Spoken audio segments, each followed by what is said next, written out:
Hello everyone. Welcome to the channel English Classes. I am Dr. Sharada, here to help you learn English. In this session, we are going to learn a poem, Father Returning Home. This is from 9th class English textbook, Unit 8, B Reading.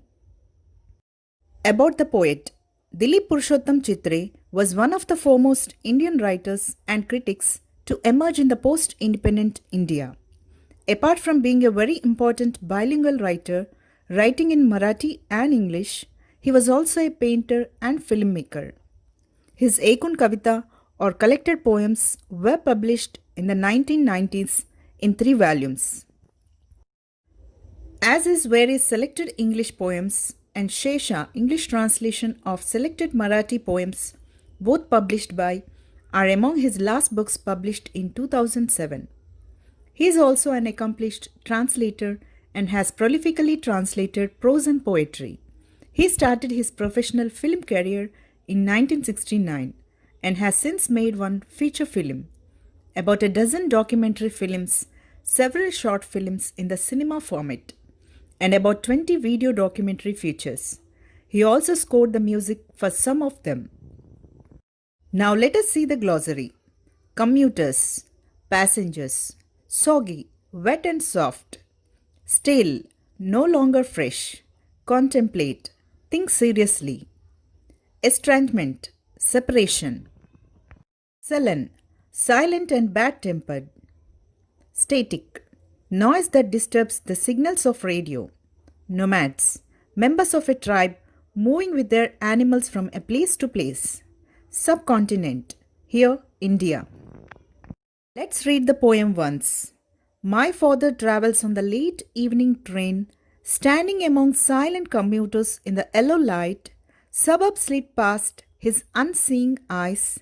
His shirt and pants are soggy and his black raincoat, stained with mud and his bag stuffed with books, is falling apart, his eyes dimmed by age, fade homeward through the humid monsoon night. Now I can see him getting off the train. Like a word dropped from a long sentence, he hurries across the length of the grey platform, crosses the railway line, enters the lane. His chappals are sticky with mud, but he hurries onward. Home again I see him drinking weak tea, eating a stale chapati, reading a book. He goes into the toilet to contemplate man's estrangement from a man-made world. Coming out, he trembles at the sink, the cold water running over his brown hands. A few droplets cling to the graying hairs on his wrist. His sullen children have often refused to share jokes and secrets with him. He will now go to sleep, listening to the static on the radio, dreaming of his ancestors and grandchildren, thinking of nomads entering a subcontinent through a narrow pass. Now let's see the analysis of the poem. My father travels on the late evening train. The father is traveling in a late evening train after finishing his work for the day. It indicates that father works so long that it regularly gets late for him to return home. Standing among silent commuters in the yellow light. The father is standing among the silent passengers in the yellow light inside the train compartment. This indicates his sufferings during the journey. After working so hard, he is coming home standing on the footboard as he does not get a seat to relax. The passengers are not friendly enough to converse with him or among themselves.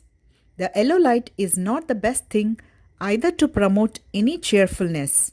All these things further intensify his agony and make the journey monotonous.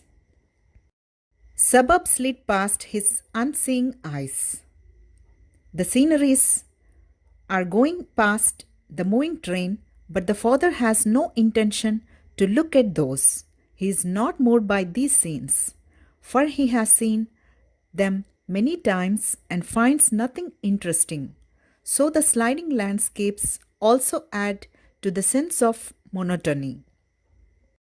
His shirt and pants are soggy and his black raincoat stained with mud. and his bag stuffed with books is falling apart. As it was a rainy day, his father's dress was wet, and the black raincoat damaged with mud. The bag he was carrying was stuffed with books, and he was struggling to handle it. The black raincoat indicates the lack of color in his dull life, and bag of books gives hint that he was an educated and a scholarly man. His eyes, dimmed by age, fade homeward through the humid monsoon night. The poet also gives us an impression of his father's age. His eyesight is dimmed by his old age. The father looks homeward with his low vision through the humid monsoon night. The gloomy atmosphere also adds to the dullness of his life. Now I can see him getting off the train like a word dropped from a long sentence. The poet's father gets down from the train. Here, poet uses simile in comparing his father to an unimportant word in a long sentence. This is a quite unique. He says that his father gets down just like a word dropped from a long sentence. The poet indicates how unimportant his father is to the crowd in the train. He does not really make any difference whether he got down or not. He is not that relevant to the rest of the world. He hurries across the length of the grey platform, crosses the railway line, enters the lane. His chappals are sticky with mud, but he hurries onward. After getting off the train, the father hurries towards his home. He crosses the grey platform and the railway line and finally enters the lane. His sticky with mud chappals can't prevent him hurrying onward. The poet has used the word hurry twice to bring in a sense of escapism from the dull, humid atmosphere. Grey platform and muddy streets where no one would care for him. He just wants some solace at his own home. Home again, I see him drinking weak tea, eating a stale chapati, reading a book. The poet depicts the isolation of his father in his own home. The poet sees his father reach home again like the other days. Then he sees him drink weak tea and eat a stale chapati. The poet hints at how nobody cares for him even at home. But the man does not have any complaint with his tea or food, as he used to do it. As we see, he rather concentrates on reading a book while having his tea. He has probably given up on expecting more care from his family members. He goes into the toilet to contemplate man's estrangement from a man-made world. Now the speaker's father goes into the toilet with a thought of how men become isolated from the man-made world. And this line nearly sums up the theme of the entire poem. The father is indeed aware of his estranged situation and hopes to find some support in the family when he hurries towards his home. But the hope is diminished as he reaches and finds the same indifference there. Moreover, the toilet might act as a symbol of how small his world has been. The toilet seems to be the only place the man has to go to contemplate over his loneliness. Coming out, he trembles at the sink, the cold water running over his brown hands. The father comes out from the toilet and goes to wash his hands at the wash basin. The speaker observed him trembling at the sink when cold water was running down his brown hands. His trembling might be due to his old age, the coldness of the water, and also the fearful thought of his isolation from the rest of the world.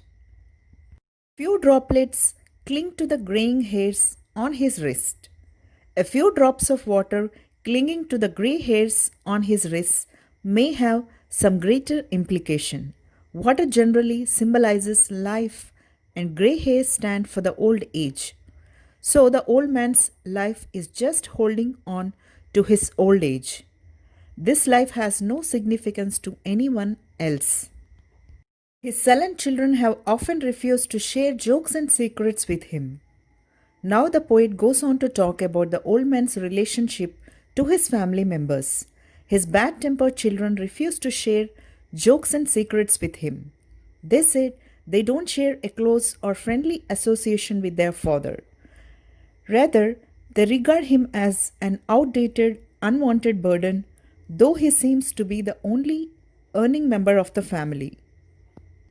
He will now go to sleep, listening to the static on the radio, dreaming of his ancestors and grandchildren, thinking of nomads entering a subcontinent through a narrow pass. The father is going to sleep, listening to the radio and thinking of many things like his ancestors, his grandchildren, and of the Aryans, the people entering the Indian subcontinent through the Khyber Pass in the ancient time. The sound of the radio is noisy. However, his dreaming of his ancestors and grandchildren gives the impression that he finds some solace in thinking about his past and future generation. It is an attempt to escape from his routine life. Again, his thought of the Aryans may indicate that he is thinking of how the society has changed since ancient times, when they had come here. Now, this modern world has no place for the elderly people, has no one to think about their loneliness and care for them. Now let's see the overall summary of the poem. The poem Father Returning Home by Dilip Chitre is a most famous poem. It is an autobiographical poem where the poet shows the loneliness and the world weariness of an old man in modern society by depicting a picture of his own father returning home from work. The poem is a true account of the poet's father Purushottam Chitre's life in 1957 when they moved from Baroda to Mumbai. The poem is expressive of the poet's feeling for his father at a later stage.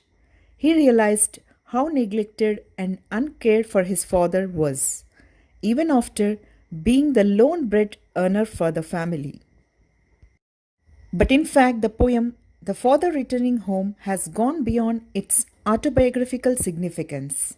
It is now an account of any old man who does the hard work for his family but leads a monotonous life where no one is there to take care of him, to converse with him, or to understand his feelings. The poem is written in free verse with no particular meter or rhyme scheme. The lack of rhythm is symbol of the poet's father's uncared for life. The language is easy and simple, but full of symbolic expressions and poetic devices like simile. It is in first person narrative where the poet narrates how his father returns home and what he does thereafter.